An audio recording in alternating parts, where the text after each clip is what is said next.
Hello everyone, कैसे हो आप सब। एक बार पुनः स्वागत है आप सभी का हमारे अपने YouTube channel Shiv coaching classes पर। उम्मीद करते हैं दोस्तों आप सभी मस्त होंगे, बेहतर होंगे, आप सभी की पढ़ाई भी अच्छे ढंग से चल रही होगी। और आज की इस वीडियो में हम देखेंगे class 12th biology NCERT chapter 5 दोस्तों हमारा चल रहा है, जिसमें आज की इस वीडियो में हम देखेंगे कि डीएनए का द्विगुणन कैसे होता है, या हम कह सकते हैं कि जो डीएनए का प्रतिकृति होती है या रेप्लिकेशन, वो हम आपको आज की इस वीडियो में बताने वाले हैं। तो देखिए, डीएनए द्विगुणन या हम इसको क्या कह सकते हैं, डीएनए प्रतिकृति, मतलब हूबहू यहां पे आप समझेंगे कि रेप्लिकेशन ऑफ डीएनए कैसा होता है, यानी डीएनए का द्विगुणन जो है कैसे होता है। चलिए सबसे पहले तो समझते हैं कि डीएनए का द्विगुणन क्या होता है।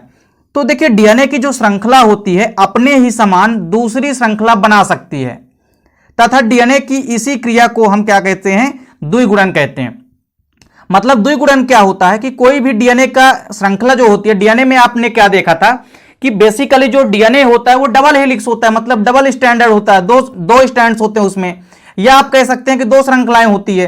तो उन दो श्रृंखलाओं में से या दो स्ट्रैंड्स में से यदि मान लीजिए आपस में स्ट्रैंड्स क्या हो जाते हैं, आपस में यदि टूट जाते हैं या अलग अलग हो जाते हैं, उसके बाद उनकी प्रतिकृति या उनका रेप्लिकेशन हो जाता है। मतलब डीएनए के अंदर यह क्षमता पाई जाती है कि वह उसी प्रकार से एक नया जो है श्रृंखला तैयार कर लेगा।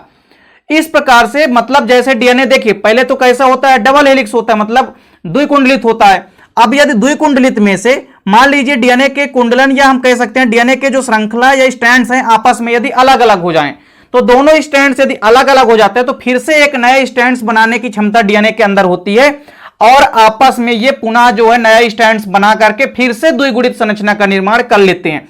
यही क्षमता या यही इनमें जो पाई जाती है क्रिया, वही क्या कहलाती है, डीएनए द्विगुणन कहलाती है।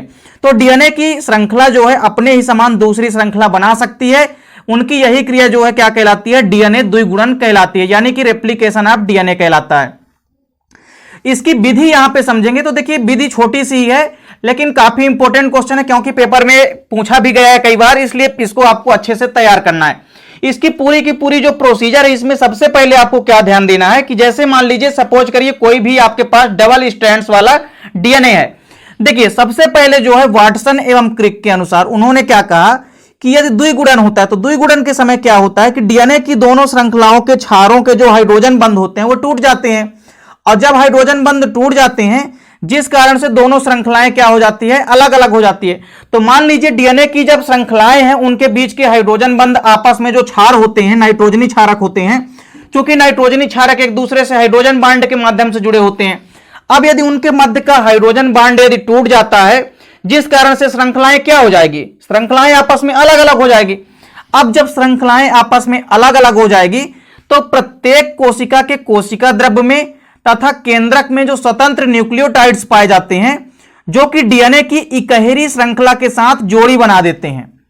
देखिए न्यूक्लियोटाइड्स आपने देखा होगा कि कोशिका द्रव्य के अंदर या केंद्रकों के अंदर काफी सारी मात्रा में जो न्यूक्लियोसाइड्स हैं वो पाए जाते हैं, क्योंकि न्यूक्लियोसाइड्स ही किसी भी डीएनए की क्या होते हैं, इकाई होती है। या हम ये कह सकते हैं कि जो डीएनए होता है वो पॉलीमर या बहुलक होता है। किनका पॉलीमर या बहुलक होता है, तो न्यूक्लियोटाइड्स का होता है।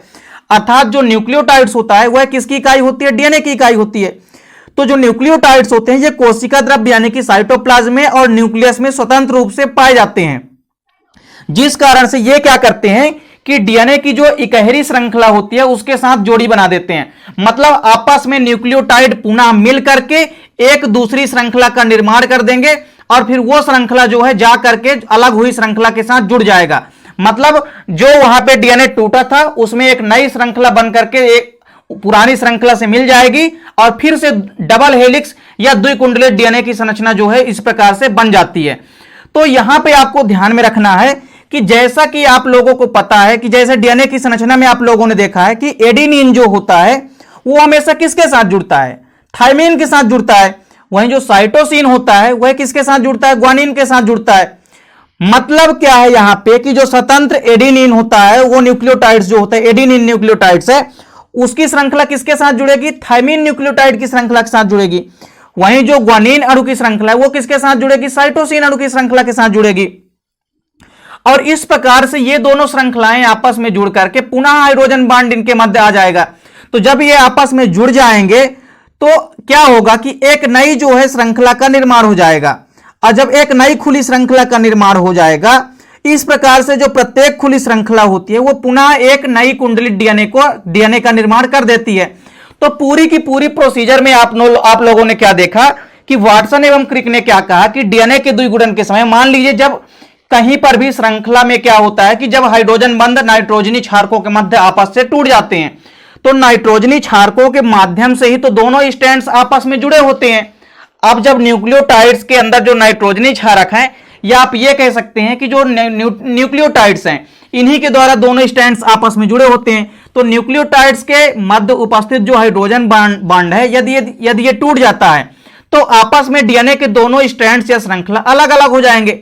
अब जब दोनों स्ट्रैंड्स अलग अलग हो जाएंगे तो देखिए कोशिका द्रव्य और न्यूक्लियस के अंदर कई सारी मात्रा में क्या पाए जाते हैं, न्यूक्लियोटाइड्स पाए जाते हैं। तो वही न्यूक्लियोटाइड्स क्या करते हैं कि एक नई श्रृंखला का निर्माण कर लेते हैं और वो जो नई श्रृंखला बनती है वो पुनः पुरानी श्रृंखला के साथ मिलकर के द्विकुंडलित डीएनए का निर्माण कर लेती है। तो ये स्वतः द्विगुणन की क्षमता जो है डीएनए के अंदर पाई जाती है और डीएनए के अंदर पाई जाने वाली इसी क्षमता को ही हम क्या कहते हैं, डीएनए द्विगुणन कहते हैं। अब आप लोग यहां पे डायग्राम के माध्यम से समझ सकते हैं। जैसे यहां पे हमारे पास डीएनए की संरचना है तो ये जो डीएनए की डबल हेलिक्स संरचना है ये आपस में जो दोनों श्रृंखलाएं, देखिए डीएनए का ये जो मॉलिक्यूल हमारे पास है इसमें दो श्रृंखलाएं हैं। एक श्रृंखला तो ये वाली है, इसको आप एक स्ट्रैंड्स भी कह सकते हैं। तो दो स्ट्रैंड्स आपको यहां पे नजर आ रहा है, एक स्ट्रैंड्स पूरा ये वाला और दूसरा स्ट्रैंड्स ये वाला। तो एक 3 डॉट है और एक 5 डॉट। दोनों स्ट्रैंड्स यदि आपस में क्या हो जाएंगे, अलग हो जाएं, तो दोनों स्ट्रैंड्स जब अलग हो जाएंगे तो कुछ इस प्रकार से देखिए ये जो पुरानी श्रृंखला है तो ये दोनों यहां पे जो ब्लू कलर से आपको दिखाई दे रही है ये पुरानी श्रृंखलाएं हैं दोनों डीएनए में। अब देखिए क्या होता है कि कोशिका द्रव्य व केंद्रक के अंदर न्यूक्लियोटाइड्स काफी संख्या में पाए जाते हैं। तो वो न्यूक्लियोटाइड्स जो हैं पुनः एकत्रित होकर के एक नई श्रृंखला का निर्माण कर लेंगे।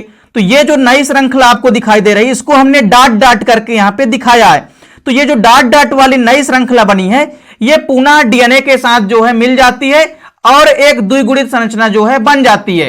तो यहां पे आप देख सकते हैं कि ये वाली जो संरचना है ये न्यू स्ट्रैंड्स जो बना है वो है और ये जो पुराना स्ट्रैंड्स टूटा है ये पुराना स्ट्रैंड्स है ब्लू वाला। इसमें भी जो ब्लू वाला स्ट्रैंड्स है ये पुराना स्ट्रैंड्स या श्रृंखला है, वही जो ये ब्राउन कलर की है ये जो न्यू बनी है वो श्रृंखला है। तो आपस में जो न्यू श्रृंखला बनती है वो फिर डीएनए के साथ पुनः संयोग करके जुड़ जाती है और एक द्विकुंडलित संरचना पुनः जो है यहां पे प्राप्त हो जाती है। तो इस प्रकार से डीएनए का द्विगुणन होता है। डीएनए का द्विगुणन का मतलब होता है कि डीएनए के अंदर यह स्वतः क्षमता पाई जाती है कि डीएनए जो है पुनः से द्विकुंडलित डीएनए का निर्माण अपने ही आप कर लेता है। तो इस प्रकार से दोस्तों उम्मीद करता हूं कि वीडियो पसंद आई होगी। मिलते हैं दोस्तों नेक्स्ट वीडियो में, तब तक के लिए जय हिंद, वंदे मातरम।